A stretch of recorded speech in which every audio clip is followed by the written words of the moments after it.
साथियों, आज हम लोग देखेंगे भारतीय संविधान के टॉप 50 प्रश्न इंडियन पॉलिटी से जो कई बार एग्जाम में पूछे जाते हैं और पूछे गए हैं, जैसे UPSC, UPPCS, RRB, BPSC, Bihar SI, railway, SSC, GD, police, इन सभी एग्जाम में कई बार ये क्वेश्चन रिपीट होते हैं। और ये टॉप 50 क्वेश्चन अगर आप पूरे देख लेते हैं तो आपका ये जो है इंपॉर्टेंट क्वेश्चन बिल्कुल भी कवर हो जाएगा। आइए क्वेश्चन को शुरू करते हैं बिना देर किए। क्वेश्चन नंबर 1 है हमारा, निम्नलिखित में से कौन सांसद का अन्य भाग नहीं है। देखिए, सांसद का अन्य भाग नहीं है ये बता रहे हैं, तो उपराष्ट्रपति नहीं है, क्योंकि सांसद के भाग राष्ट्रपति होते हैं, लोकसभा, राज्यसभा, ये सांसद के तीनों अंग होते हैं, लेकिन उपराष्ट्रपति नहीं होते हैं। तो ये सभी इंपॉर्टेंट क्वेश्चन है, याद रखिएगा, और कई बार एग्जाम में ये सभी क्वेश्चन पूछे गए हैं। क्वेश्चन है कि भारतीय संविधान के किस भाग को उसकी आत्मा की संज्ञा प्रदान की गई है। तो प्रस्तावना को आत्मा की संज्ञा प्रदान की गई है, प्रस्तावना को, याद रखिएगा, इंपॉर्टेंट क्वेश्चन है। क्वेश्चन नंबर 3 है, पटना उच्च न्यायालय की स्थापना कब की गई थी। 1916 ईस्वी में। देखिए, ये बीपीएससी 1994 में ये क्वेश्चन पूछे गए थे। तो सभी क्वेश्चन इंपॉर्टेंट है, टॉप 50। आप वीडियो को पूरी अच्छी तरीके से देखें। क्वेश्चन है कि भारत के उपराष्ट्रपति का चुनाव किया जाता है। एसएससी 2008 में पूछे गए क्वेश्चन है। तो भारत के उपराष्ट्रपति का जो चुनाव किया जाता है सांसद के सदस्यों द्वारा किया जाता है। अगला क्वेश्चन है हमारा, निम्नलिखित में से किस राज्य में द्विसदनात्मक विधायिका नहीं है। देखिए, द्विसदनात्मक विधायिका जो है नहीं है, मध्य प्रदेश में नहीं है द्विसदनात्मक विधायिका। नेक्स्ट क्वेश्चन है कि भारत में पहली बार महिलाओं को मत देने का अधिकार कब मिला था। 1926 ईस्वी में मिला था। अगला क्वेश्चन नंबर 7 है, किस संविधान संशोधन अधिनियम द्वारा भारतीय संविधान में 9वीं अनुसूची को जोड़ा गया था। देखिए, 9वीं अनुसूची को जोड़ा गया था, यह था पहला संविधान संशोधन। मौलिक अधिकार को लागू करने का दायित्व है। देखिए, मौलिक अधिकार को लागू करने का दायित्व तो दोनों को होता है, उच्चतम न्यायालय और उच्च न्यायालय, ये दोनों को है। क्वेश्चन नंबर 9 है कि 73वें संविधान संशोधन अधिनियम द्वारा भारतीय संविधान में कौन सी अनुसूची जोड़ी गई है। तो 73वें संविधान संशोधन अधिनियम द्वारा 11वीं अनुसूची जोड़ी गई है। निम्नलिखित में से किस प्रदेश में विधान परिषद नहीं है। विधान परिषद नहीं है तो ये हो जाएगा आपका उत्तराखंड। उत्तराखंड में जो है विधान परिषद नहीं है। नेक्स्ट क्वेश्चन क्यों चलते हैं हम लोग। क्वेश्चन नंबर 11 है कि भारतीय संसद के कितने अंग हैं। भारतीय संसद के कितने अंग हैं। ये 3 अंग हैं, भारतीय संसद के 3 अंग हैं। कौन कौन सा मैंने अभी आपको ऊपर बताया कि राष्ट्रपति, लोकसभा, राज्यसभा। क्वेश्चन नंबर 12 है कि भारत के संविधान में मौलिक अधिकार जो लिया गया है वह क्या है। मौलिक अधिकार मतलब क्या है, मूल संविधान का हिस्सा था। मौलिक अधिकार जो था वह मूल संविधान का हिस्सा था। हमारा आंसर ए नंबर हो जाएगा। भारतीय संविधान का कौन सा अंश भारत के नागरिक को आर्थिक न्याय प्रदान करने का संकेत करता है। भारत के आर्थिक न्याय को राज्य के नीति निर्देशक तत्व करता है। ए नंबर हमारा ऑप्शन सही हो जाएगा। भारत में एकल नागरिकता की अवधारणा अपनाई गई है। देखिए, भारत में जो एकल नागरिकता लिया गया है यह इंग्लैंड से लिया गया है। ऑप्शन नंबर ए हमारा सही हो जाएगा।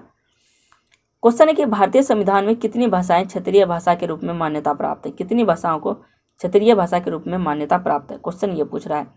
तो भारतीय संविधान में जो है 22 भाषाओं को क्षेत्रीय भाषा के रूप में मान्यता प्राप्त है। अगला क्वेश्चन है कि भारतीय संविधान में न्यायालय में कौन परिवर्तनीय है। न्यायालय में जो है परिवर्तनीय मूल अधिकार, ये परिवर्तनीय है। क्वेश्चन नंबर 17, किस देश में दोहरी नागरिकता का सिद्धांत स्वीकार किया गया। दोहरी नागरिकता संयुक्त राज्य अमेरिका से लिया गया है, याद रखिएगा। क्वेश्चन नंबर 18 है कि लोक लेखा समिति के सदस्य हैं। तो लोक लेखा समिति के सदस्य संसद के दोनों सदन में चुने जाते हैं, ठीक है। आंध्र प्रदेश एक भाषाई राज्य के रूप में गठित किया गया है। आंध्र प्रदेश भाषाई राज्य में 1953 ईस्वी में गठित किया गया है आंध्र प्रदेश। संसद के किसी भी सदन के 2 सत्र के बीच के अंतराल अवधि जो है वह अधिक नहीं होनी चाहिए। कितने महीने से अधिक नहीं होनी चाहिए। देखिए, सांसद के दोनों सदन के बीच के अंतराल जो है 6 महीने से अधिक नहीं होनी चाहिए। ऑप्शन नंबर बी हमारा सही हो जाएगा। क्वेश्चन है कि 52वें संविधान संशोधन अधिनियम 1985 ईस्वी में कौन सी अनुसूची को भारतीय संविधान में शामिल किया गया था। तो भारतीय संविधान में 10वीं अनुसूची को 52वें संविधान संशोधन 1985 में 10वीं अनुसूची को शामिल किया गया था, याद रखिएगा। इंपॉर्टेंट क्वेश्चन है सभी। भारत की प्रधानमंत्री की नियुक्ति राष्ट्रपति करता है, किस अनुच्छेद के तहत करता है। हमसे क्वेश्चन ये पूछा जा रहा है, अनुच्छेद 75 के तहत करता है, याद रखिएगा। प्रधानमंत्री की नियुक्ति राष्ट्रपति अनुच्छेद 75 के तहत करते हैं। क्वेश्चन कि भारत के उपराष्ट्रपति के पद पर लगातार 2 बार कौन रहा था।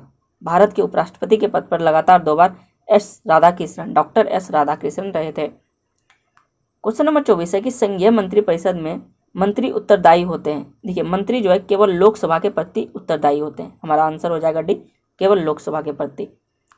भारत के महान्यायवादी नियुक्ति से संबंधित अनुच्छेद कौन सा है। महान्यायवादी अनुच्छेद 76 से संबंधित है। कौन सा अनुच्छेद संसद के 2 अधिवेशन के बीच 6 माह के अंतराल अनिवार्यता का उल्लेख करता है। 6 माह के अंतराल का अनिवार्यता का उल्लेख अनुच्छेद 85 करता है। वह राज्य जहाँ विधान परिषद नहीं है, वह राज्य जहाँ विधान परिषद नहीं है वह है तमिलनाडु, जहाँ विधान परिषद नहीं है। लोक लेखा समिति में लोक एवं राज्यसभा के क्रमशः कितने सदस्य होते हैं? लोक लेखा समिति में कितने सदस्य होते हैं? तो 15 और 7। देखिए, लोक लेखा समिति में लोकसभा के 15 होते हैं और राज्यसभा के 7 होते हैं। याद रखिएगा, इंपॉर्टेंट क्वेश्चन है। क्वेश्चन है कि नीति निर्देशक तत्व के क्रियान्वित करने के लिए क्या मूल अधिकार का हनन हो सकता है? क्वेश्चन हमसे ये पूछे जा रहे हैं। कुछ का हो सकता है, कुछ का नहीं हो सकता है और कुछ का हो सकता है। क्वेश्चन है कि भारत में मतदान की आयु 21 वर्ष से घटाकर 18 वर्ष किया गया। कब किया गया था? 21 वर्ष से घटाकर 18 वर्ष तो 1989 ईस्वी में किया गया था। याद रखिएगा, इंपॉर्टेंट क्वेश्चन है, एग्जाम में पूछे गए क्वेश्चन है। भारत के राष्ट्रपति हैं, देखिए भारत के राष्ट्रपति जो है वह राज्य का प्रधान होता है। जैसे हमारे भाग 1 में अनुच्छेद 1 में कहा गया ना कि भारत जो है राज्यों का संघ है, उसी तरह भारत के जो राष्ट्रपति हैं, क्योंकि भारत का प्रथम व्यक्ति राष्ट्रपति हैं, तो वह राज्यों का प्रधान होता है। यहाँ से लिया गया ये क्वेश्चन, ठीक है। आप लोग बिल्कुल भी कन्फ्यूज नहीं हो, इसलिए हम कहते हैं कि आप हमारे वीडियो को पूरी अच्छी तरीके से देखें, ध्यान से देखें, सारा कन्फ्यूजन दूर हो जाएगा। क्योंकि ये सभी क्वेश्चन इंपॉर्टेंट है और एग्जाम में रिपीट बार बार होते हैं इंडियन पॉलिटी से, यानी भारतीय संविधान से। भारतीय संविधान के निम्नलिखित अनुच्छेद में कौन सा राज्य विधानसभाओं के निर्वाचन का प्रावधान करती है? कौन सा अनुच्छेद? अनुच्छेद 170 का बी। याद रखिएगा, संविधान के अनुच्छेदों में कौन सा विधानसभा के निर्वाचन का प्रावधान करती है? अनुच्छेद 170 का बी। क्वेश्चन है कि संविधान निर्माताओं ने किस पर विशेष ध्यान दिया था? प्रस्तावना पर दिया था, क्योंकि प्रस्तावना को जो है वह जैसे कि सांसद कानून बना सकता है किसी भी इसको तोड़ के, तो प्रस्तावना को नहीं तोड़ सकता है सांसद, क्योंकि उनके पास ये अधिकार नहीं है। क्वेश्चन है कि भारतीय संविधान में, क्वेश्चन नंबर 34, भारत के संविधान में कहा गया है कि भारत के सांसद 3 अंग होते हैं। इनमें से एक अंग लोकसभा, दूसरा राज्यसभा, जबकि तीसरा कौन सा है? मैंने आपको ऊपर बताया कि लोकसभा, राज्यसभा और राष्ट्रपति। हमारा आंसर ए हो जाएगा, राष्ट्रपति। क्वेश्चन नंबर 35 है कि भारत के किस राज्य में महिला मुख्यमंत्री कभी नहीं बनी आज तक? तो महाराष्ट्र में आज तक नहीं बनी है। क्वेश्चन है कि पटना उच्च न्यायालय की स्थापना कब हुई थी? 1916 ईस्वी में। रिपीट क्वेश्चन है शायद।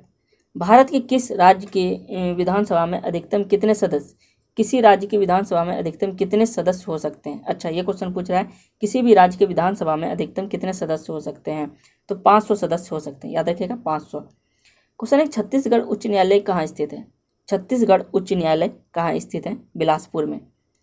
क्वेश्चन है कि भारत में रहने वाला ब्रिटिश नागरिक दावा नहीं कर सकता क्या चीज़ का? तो व्यापार और व्यवसाय स्वतंत्रता का अधिकार का वह दावा नहीं कर सकता है। कोई भी अगर ब्रिटेन, लंदन से आता है वहाँ का नागरिक, तो यह दावा नहीं कर सकता है। देखिए, ये यूपीएससी में पूछे गए क्वेश्चन है।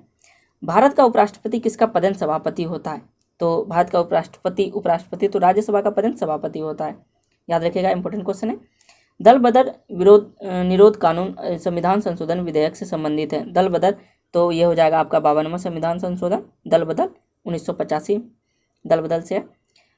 वह संवैधानिक संशोधन कौन सा है जिसके द्वारा राजनीतिक दल बदल प्रतिबंध लगाया गया था? तो 52वां संविधान संशोधन। भारत किसी भी सदन का सदस्य हुए बिना कोई भी व्यक्ति तक मंत्री पद पर आसीन रह सकता है। वह अधिकतम 6 माह तक रह सकता है। ठीक है, कितने माह तक? 6 माह तक। भारतीय राष्ट्रीय कांग्रेस का गठन किस वर्ष किया गया था? तो 1885 ईस्वी में किया गया था। कई बार ये भी क्वेश्चन रिपीट होते हैं। राज्यसभा किसके द्वारा भंग किया जा सकता है? तो उपयुक्त में से कोई नहीं। राज्यसभा कभी भी भंग नहीं हो सकता है। लोकसभा भंग हो सकता है, लेकिन राज्यसभा भंग नहीं हो सकता। भारत में पहली बार राष्ट्रीय आपातकाल की घोषणा कब हुई थी? देखिए, भारत में पहली बार 26 अक्टूबर 1942 को 26 अक्टूबर 1962 को आपातकाल की घोषणा हुई थी भारत में। याद रखिएगा, इंपॉर्टेंट क्वेश्चन है सभी। भारतीय संविधान के किस संशोधन द्वारा यह प्रावधान किया गया कि चुनाव के बाद किसी अन्य राजनीतिक दल में शामिल होना अवैध माना जाएगा? तो ये क्या संविधान? तो 52वां संविधान संशोधन। याद रखिएगा, 52वां संविधान संशोधन। हमारा आंसर सी हो जाएगा। अगला क्वेश्चन है कि संघ की कार्यपालिका शक्ति किसमें निहित होती है? तो ये होता है राष्ट्रपति में। संघ की कार्यपालिका शक्ति निहित होती है राष्ट्रपति में। मौलिक कर्तव्य को निर्धारित किया गया है 42वें संविधान संशोधन द्वारा। और हमारा लास्ट क्वेश्चन है, 50वां क्वेश्चन है, भारतीय संविधान में न्यायालय में कौन परिवर्तनीय है? कौन परिवर्तनीय हो सकता है? ये भी क्वेश्चन रिपीट है, मूल अधिकार। ये था हमारा टॉप 50 इंपॉर्टेंट क्वेश्चन जो बार बार एग्जाम में पूछे जाते हैं। अगर आप लोग इस तरह के क्वेश्चन और भी इंपॉर्टेंट क्वेश्चन चाहते हैं तो हमारे इस चैनल को सब्सक्राइब जरूर कर लीजिएगा। थैंक यू, मिलते हैं अगले वीडियो में।